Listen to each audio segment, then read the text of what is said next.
muslimat rahimakumullah.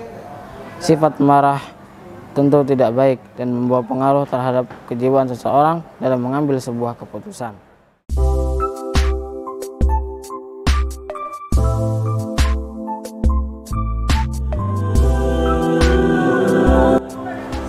Assalamualaikum warahmatullahi wabarakatuh.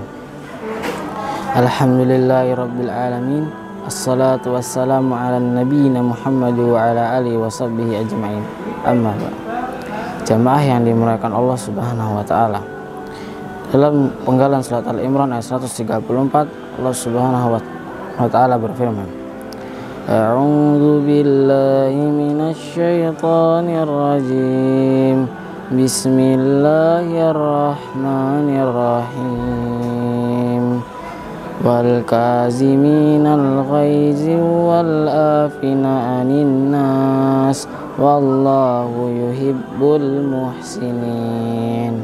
Artinya, dan orang-orang yang menahan amarahnya dan memaafkan kesalahan orang, Allah menyukai orang-orang yang berbuat kebajikan.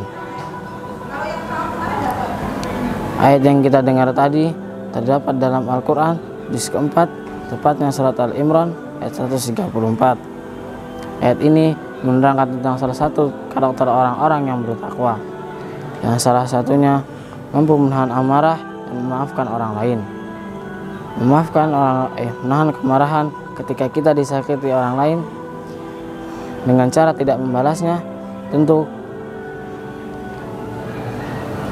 kondisi ini dapat saja terjadi karena kita tidak mampu membalasnya,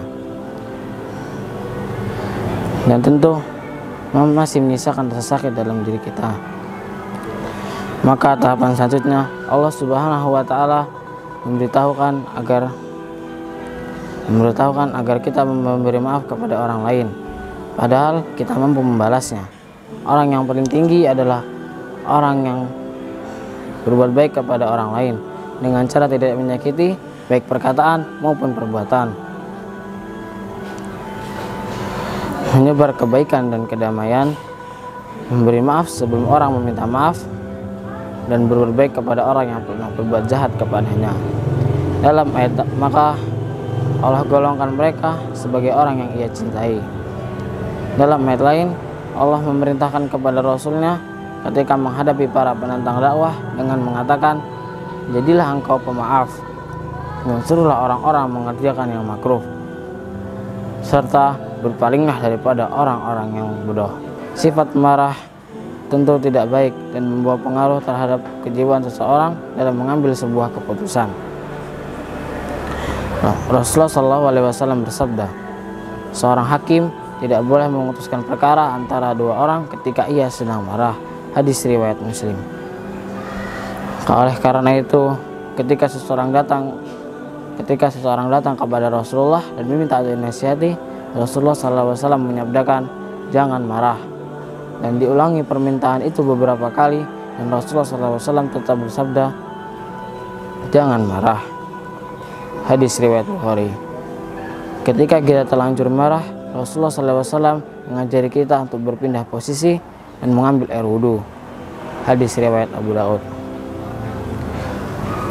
Orang yang mudah tersinggung dan marah hanya karena masalah kecil adalah cermin dari kepribadian yang rapuh karena tidak mampu mengendalikan dirinya, sehingga mudah marah dan melakukan sesuatu di luar kendali.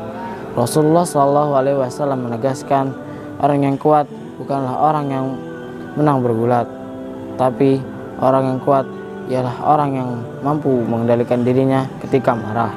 Hadis riwayat Muslim. Oleh karena itu, ketika kita menemukan orang semacam itu, sikap kita lah tetap berbuat baik atau ihsan kepadanya. Kita tetap diperintahkan menyambung hubungan silaturahmi dan menolongnya. Kita tetap menyapa, tersenyum, dan mengucapkan salam, bahkan mendoakan kebaikan untuknya. Karena yang demikian adalah akhlak Rasulullah SAW.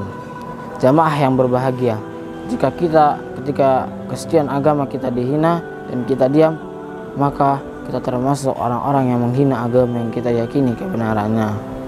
Kalau itu dilakukan dengan sadar dan sengaja, maka sikap itu telah mengeluarkan dirinya dari ikatan agama. Tafsir Al-Wasit halaman 130.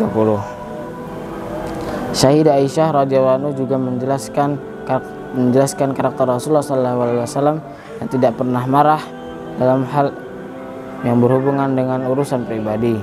Namun beliau sangat marah karena Allah apabila larangan Allah atau kehormatan dan kesucian agamanya dihina atau dilecehkan. Hadis riwayat Bukhari. Demikianlah ciri dan karakter orang-orang yang bertakwa, yakni mampu menahan amarah, salah satu sikap yang kita dilatih untuk mendapatkannya dalam ibadah bulan Ramadan ini. Semoga kita jadikan orang pemaaf dan dijauhkan dari sifat marah. Sekian yang dapat saya sampaikan, semoga bermanfaat. Saya mohon undur diri, sampai jumpa di Ramadan selanjutnya. Sekian dari saya. Wassalamualaikum warahmatullahi wabarakatuh.